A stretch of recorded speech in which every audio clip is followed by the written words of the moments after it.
Today we'll start with magnetism. Is the first lesson on magnetism, and it's part of Forces and Fields unit still. And the topics that we will discuss on this, or subtopics that we will discuss, are permanent magnets. How are they formed? What is the domain theory? And then what is magnetic field? What is the difference between what is specific on the magnetic field? And we will compare the three fields: gravitational, electric, and magnetic field. And those are the fields that we will see in our world. And then probably we'll have a second part for this video, which will be the left-hand rules. And there are three left-hand rules so that we will discuss, and we will discuss them, all of them at the same time. Okay, so we'll start with permanent magnets first, and then we'll move to the other.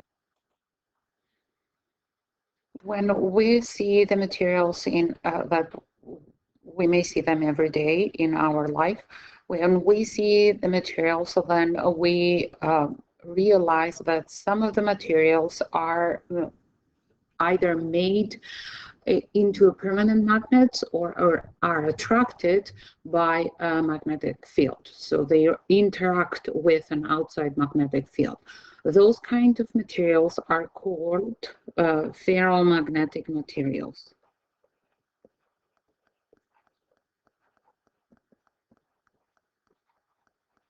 So when a material is either a permanent magnet, so it's in their natural state, they are magnets, or they are interacting with an outside magnetic field or other magnets, then those materials are called ferromagnetic materials. Ferromagnetic materials can be attracted by a magnet or be turned into a permanent magnet or semi-permanent magnet. Ferromagnetic materials are materials like iron, nickel, cobalt, and different combination of those materials. The theory that explains the behavior of ferromagnetic material is known as the domain theory. So domain theory. Let's see now, what is this domain theory? According to the domain theory, all ferromagnetic substances are composed by large numbers that are called magnetic domain. Each of those tiny parts behaves like a tiny bar magnet. Okay, so I will bring a picture here so that this makes sense for you. So this is a ferromagnetic material, or the way that it's perceived to be, and those tiny parts here are small magnets, and when they are not under the influence of an outside magnet, or they are in a magnetized state, those are randomly oriented, so that the combination of the field for each of those tiny parts is canceled out, and then the material is not a magnet anymore.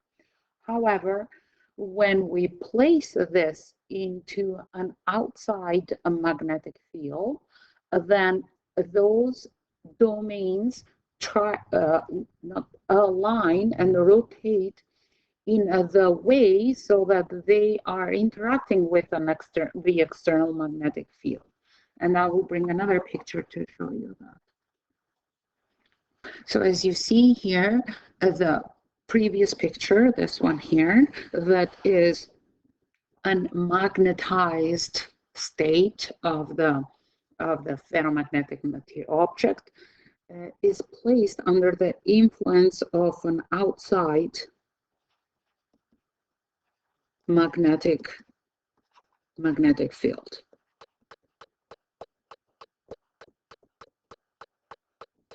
And then those tiny domains that you see here that are not oriented, they are just randomly placed, and therefore the magnetic field that the net magnetic field that they is equal to 0. They do not act as magnets. When you see it here, when you have the outside magnetic field, they are oriented and they are interacting so that they are creating they are aligned so that they create a permanent magnet. Okay, so they create our semi-permanent magnet. Because so now what you see here, the magnetic field net is not equal to 0. They all add up together to form a magnetic field net here, all those pieces. Okay, so the domain theory is a simple provides a simple explanation for many properties that includes that involves magnets. So a needle can be magnetized by stalking it in one direction with a permanent magnet. Therefore, there is an alignment, and this is explained by domain theory. When a bar magnet is broken into two, there instead of producing one part that is north and one part that is south, they produce actually two small magnets. So if we have a bar magnet, and then in one side we have north and in the other one we have south, if we cut it here in the middle, now we do not have one magnet that is north and one magnet that is south, but what we have actually is two small magnets, one that is north and one that is south. And then if you further cut them, then still you will have two smaller magnets with both poles, north and south, north and south, and north and south, and so on. Okay, so this is explained based on the domain theory. So there is a rearrangement of the parts within the bar magnet so that it creates a bipolar magnet, meaning that you have a magnet that has two poles, north and south. Okay. A strong magnet can reverse the magnetism in a bar magnet. So if you place stronger than, if you have a bar magnet and you place a stronger outside field here, then it will reverse. North will become south and south will become north. Okay, so all those facts are explained only based on the domain theory. Now, if we see turning those ferromagnetic material now into permanent magnets or into semi-permanent magnets, okay? And now let's take a look now at the magnetic field. First of all, why a magnetic field exists? So what makes us think that there is a magnetic field? The field theory, which was introduced first by Newton, was to explain the presence of the forces that are at a distance. Forces like force of gravity, electric force, and we talked about this even when we talked on Physics 20 about the force of gravity, or when we talked on Physics 30 on this unit about the electrostatic force that exists when a charge is present. So you see an interaction of a magnet and a similar material that is placed nearby, so it's not touching them. Okay, so when the forces or the interaction is happening when they are not in contact with each other, then those are explained with field theory. And the field theory is everything, gravity, an object with a mass, an object charged, or a magnet is surrounded by an area so that the similar object, like mass on the case of the gravity, or a charge in the case of electric field, or another magnet on the case of magnetic field, is placed nearby, then we see an interaction.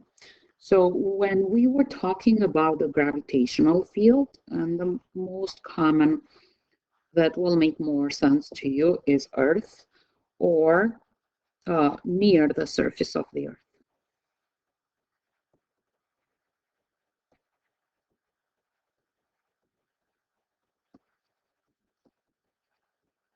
So what do we do in this case? And this is the gravitational field. What do we do in this case? We say that this is surrounded by an area. Here we have an area near the surface of the Earth. And if we place a test object, which on the case of the gravity field, the condition for the test object is to be with a mass that is way smaller than mass of the source. So we place a test object and we see the interaction. And on this case will be attraction. So the configuration of the field is this one here.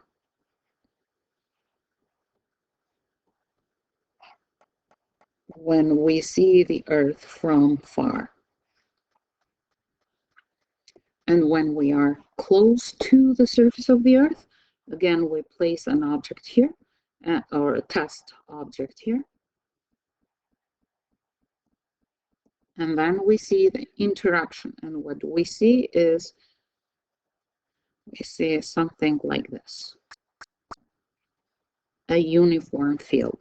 Here, when we see the Earth from far, then the gravitational field strength is not constant. It's not uniform, because those are field lines, meaning that the closer the lines, the stronger the field. And the way that we calculate G, the lowercase g, is uppercase G, mass of the source, over r squared, where m is mass of the source, and r is the distance from the center to the point P that you are measuring the gravity field strength. The field strength, no matter what, gravitational, electric, or magnetic field, is a vector quantity. And when we are dealing with the gravitational field strength near the surface of the Earth, then you see that they are uniform, even though that here, so they are uniformly distributed along the surface of the Earth. And we are accepting that the gravitational field strength is always perpendicular with the surface, and it is 9.81 meters per second squared. So now this number, we have seen this number is not just a number that we are finding it, but if you place on this formula here, the mass of the source as the mass of the Earth and r as the radius of the Earth, then you will have 9.81 meters per second squared. And on this case, this is a formula on the case when we see the Earth from far. Okay, So now, if we move to the electric field, then keep in mind, electric field, that we do have three things to discuss here. First, we have two types of charges. So if the source is positive, then again, it is surrounded by an area where that if we place a test object near this, then we will see an interaction. However, the test object will be a charge that is a charge that the magnitude is way, way smaller than the charge of the source, and it is always positive. Always positive. So now, based on the general law of charges, we will say if we place a test charge here near the area or in the area of the presence of the electric field, what is the interaction that the always positive test charge has with, in this case, the positive source? And it is repulsion, because the same charges will repel. And we will see a configuration that is like this. Again, this is kind of similar to the gravitational field, but not quite. The electric field, the strength magnitude is calculated as Q of the source over R squared. Very similar formula with the gravitational field strength. But as you see here, the further away from the source you are, the weaker the electric field is. Okay, so this is when we have a positive source. Now, let's suppose we know that we have two types of charges, a positive source and a negative source. Okay, so let's take a look now to what is happening when we have a source that is negatively charged. Okay, again, it is surrounded by an area, which is the electric field, the presence of the electric field. And again, we will place a test charge. And again, the test charge has those two conditions, so that it has to be way, way smaller than the source, and it is always positive.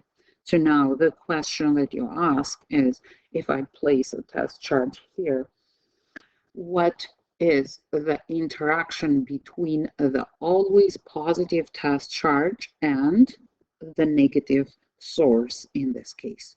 And will be attraction, because the general law of charges is saying that opposite charges will attract. And the configuration of the field will be something like this, which is very similar to the gravitational field that we just saw. And again, the electric field strength, magnitude of it, is calculated with K, which is Coulomb's constant, as 8.99 times 10 to the 9, Q, or charge of the source, over R squared, that is the distance between the center and the point P that you are measuring the electric field strength. And again, the electric field strength is a vector, so it needs magnitude and direction to fully define it. And we identify the direction using the test charge and looking at the interaction with the source, and magnitude using KQ1, Q of the source over R squared. The third thing that you Remember that I said that we see three things on the electric field. The third thing is when we are dealing with parallel plates. So parallel plates are two plates of the electric potential difference between them has a certain value. So they have a difference on the electric potential. Let's say that this difference is delta V, and they are apart from each other at a distance delta D. So now when you place a test charge here, which is always, again, test is always way smaller than the source, and it is always positive. When you place the test charge here, the test charge will go toward the negative plate, because test charge is a positively charged, and so then will fall, a positively charged will fall into the negative plate. And what do you see on this case is that the electric field between two parallel plates is similar to the gravitational field near the surface of the Earth, which means that the electric field here is a uniform.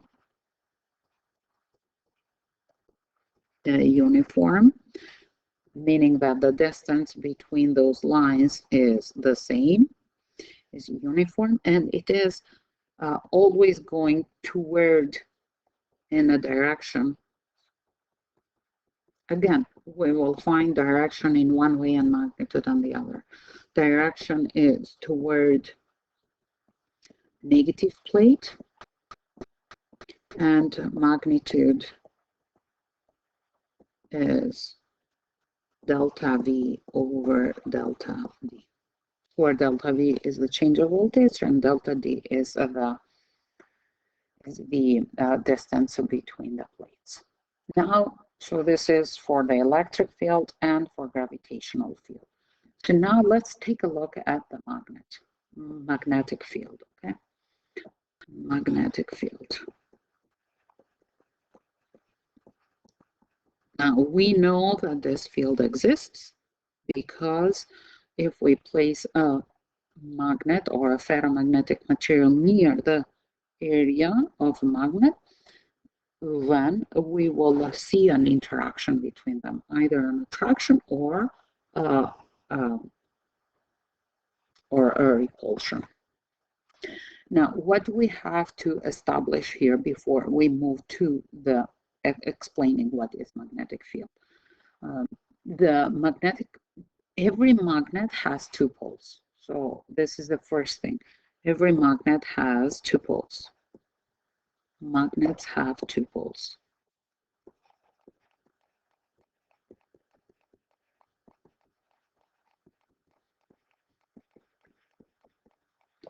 North pole and south. Okay. And then the second thing that we have to keep in mind is that like poles will repel.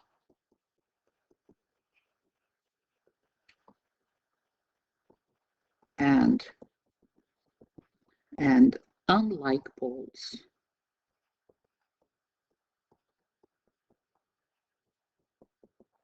will attract.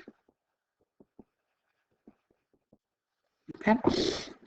So now in the science today, we will be able to see unipoles magnet, so a magnet with only south or north. But and there are other things that you will see in life. However, for now, for the physics 30, you will accept that every magnet has two poles, north and south, and like poles repel and unlike poles attract each other. Okay, so now magnetic field that exists between a bar magnet. So let's suppose that we have a bar magnet here where north is here and south is here. Magnetic pole is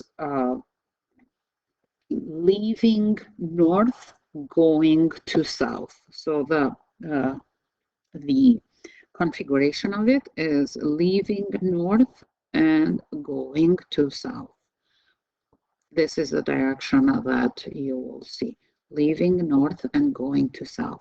But it's unique at the magnetic field that the field lines, so those are field lines,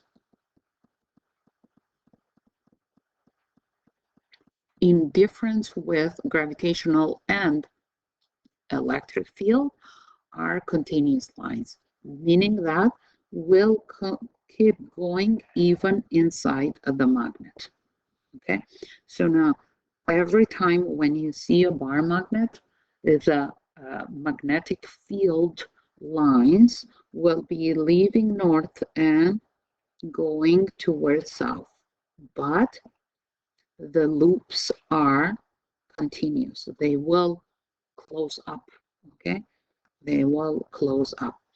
Now, how do we define this? How do we define the magnetic field? Same thing as we did in the electric or gravitational. We use a test object. And the test object that we use is known as compass, which is nothing but a very small magnet. Okay, so it's a very small magnet. Usually is in like a round shape, and then you see a magnet that is like this. In one side is south, one side is usually blue, and the other one is red. So, or they say north or south, depending on what they ask. Now, when we place the magnet or the compass here, which serves us as the test object, which is nothing but, again, it's nothing but a small magnet. So the magnetic field of the test, which is the magnetic field of compass, it is way, way smaller than the magnetic field of the source. But even this has two poles, north and south. And we mentioned that in this video at the beginning when we said that it's a domain theory thing. Okay. Now, the direction of the north of the compass will be the direction of the field lines for magnetic field. Okay, so if you place a magnet here, then north will be on the same direction, on this direction, and when you place a compass here, then north will be on this direction. When you place a compass here, north will be on this direction, and when you place a compass here, north will be on this direction. And this tells us that what we are dealing with is a magnetic field line, and this is the configuration of the magnetic field. Okay, but the biggest thing in a difference with the gravitational field and electric field that stop at the source, and then we have different theories and different calculations for inside the source. Magnetic field is a continuous line. It continues even within the magnet. Okay.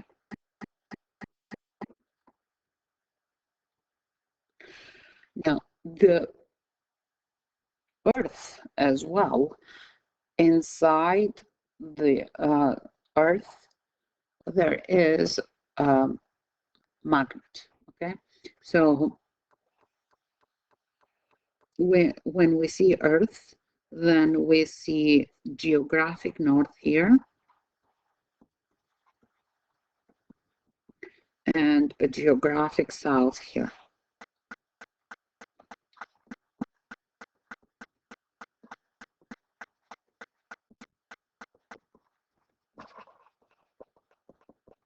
Okay, so inside the Earth, though, there is a magnet that is south, is at magnetic south is on the geographic north, and magnetic north is in the geographic south. So when we see it, then we said that magnetic field is leaving north going to south, okay? Leaving north going to south. So the magnetic field of Earth will be again leaving north and going to south. Okay, so it will be something like this. Leaving north and going to south. Leaving north. And then we'll continue inside as well, because magnetic field is continuous lines. So now if you place a magnet or a compass here, then you will see that it is this direction. When you place a compass here, then you will see that we'll head on this direction, and when you place a compass here, will be on this direction. So now or even here, then you will see like this. Okay, so now just keep in mind that the geographic and magnetic are switched. So geographic north is magnetic south, and geographic south is magnetic north. Okay, magnetic field of Earth is very important, and it protects us from the radiation, harmful radiation that is coming in from the sun toward the Earth. And it is one of the main reasons wildlife is the way that it is, as we know. It's because of the presence of the magnetic field of Earth that is surrounding the Earth. Okay, so this is, I will stop here so that we will see the second part of the video in which we are dealing with the left-hand rules.